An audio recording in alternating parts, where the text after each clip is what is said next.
Okay, so you sent over this case study about a tech company making a really interesting hire. Yeah. And, on the surface, it's just like, oh, another company bragging about how they got this amazing person. Mm-hmm. But you know me, I got to dig a little deeper. Oh, What's you. really going on here? This case study, by the way, it's from the sales experts. They're a recruiting firm, and they're definitely patting themselves on the back a bit. They seem pretty proud of themselves, yeah. And for good reason, maybe. It's a pretty impressive case. We're talking about AI, ESG investing, and New York City finance. It's a lot to unpack. It's a fascinating intersection of fields, for sure, and Hmm. definitely a space that's heating up. Yeah, absolutely. It's cutting edge, and where there's this much buzz, there's usually a ton of money floating around, too. Oh, yeah. Big money. The client in this case is a Madrid-based IT company, but they have offices in New York and London, so they're playing on a global stage. Okay, so they're international, Very much so. and they specialize in artificial intelligence solutions, right? Yep, that's their bread and butter. And their flagship product is this ESG AI platform for, get this, investment fund managers. Hold on.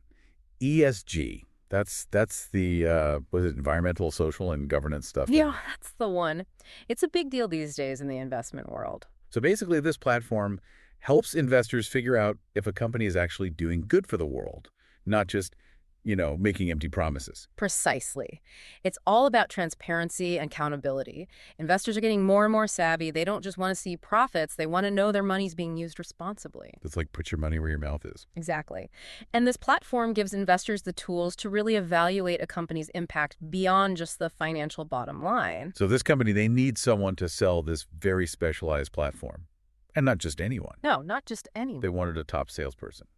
A Rainmaker is what they called it in the case study. Yeah, a true closer. Someone who can walk into a room full of Wall Street hotshots and convince them that this ESG platform is the key to their future success. Someone who can navigate the complexities of Wall Street A&E, the very specific, almost, language of ESG investing. Ooh, for sure.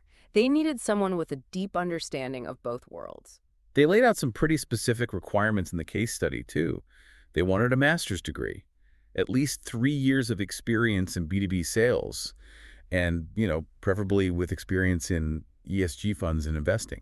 They weren't messing around. They were looking for a very particular skill set, that's for sure. It's like trying to find a unicorn. Like, how many people are even out there who meet all those criteria? Right. And that's where the sales experts came in. They had to think outside the box on this one. So they didn't just post a job on LinkedIn and call it a day. Oh, no. This was a much more targeted approach. They actually built a custom database of senior sales executives in Manhattan who were already working in the field. Wait, so they were, trying to poach people from other firms? In a sense, yes. Many of these individuals weren't actively looking for new jobs. They were already at the top of their game. So the sales experts had to convince these people to jump ship. Essentially, yeah. They had to make a compelling case that this opportunity was worth leaving their current positions for. Sounds like a tough sell. It definitely required a lot of research, networking, and a very targeted pitch. They had to understand not only the candidates' professional backgrounds, but also their motivations, their aspirations. I mean, I guess it helps that the salary was pretty enticing, 200 grand base,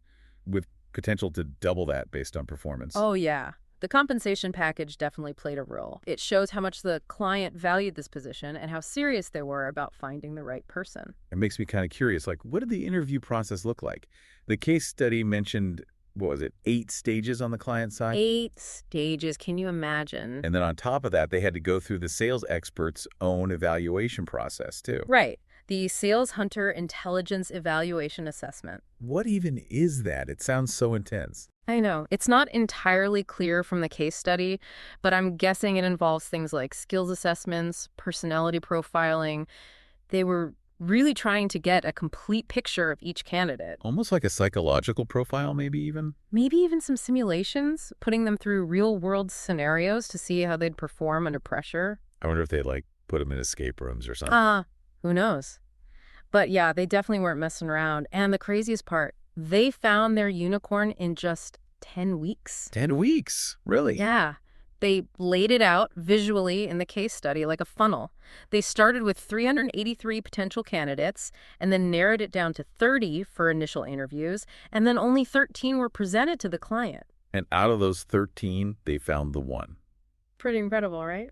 That's a lot of pressure, even for someone who's already a top performer, Mhm. to go through that whole gauntlet. Oh, absolutely. It speaks to the competitive nature of the industry, especially in a field as hot as fintech. They were looking for a very specific type of person, someone who could not only handle the technical aspects of the job, but also thrive in that high pressure environment. Yeah, you have to have the right personality, the right drive. For sure. And I think this case study really highlights that. It's not just about skills, it's about finding someone who's a cultural fit, who's Mhm. passionate about the work, who's going to go above and beyond. And who's not afraid of a challenge. I Absolutely. also think it speaks to the growth of ESG investing too. Companies are putting serious money behind it, and they're willing to fight for the best talent to sell it. No doubt about it. It's a signal to the market that ESG is not just a trend, it's here to stay. So I guess the question for our listeners is this. If you were building a team to sell something truly groundbreaking, what qualities would you prioritize? What would make someone stand out to you? Think beyond the resume. What makes someone truly exceptional? It's something to think about. It is.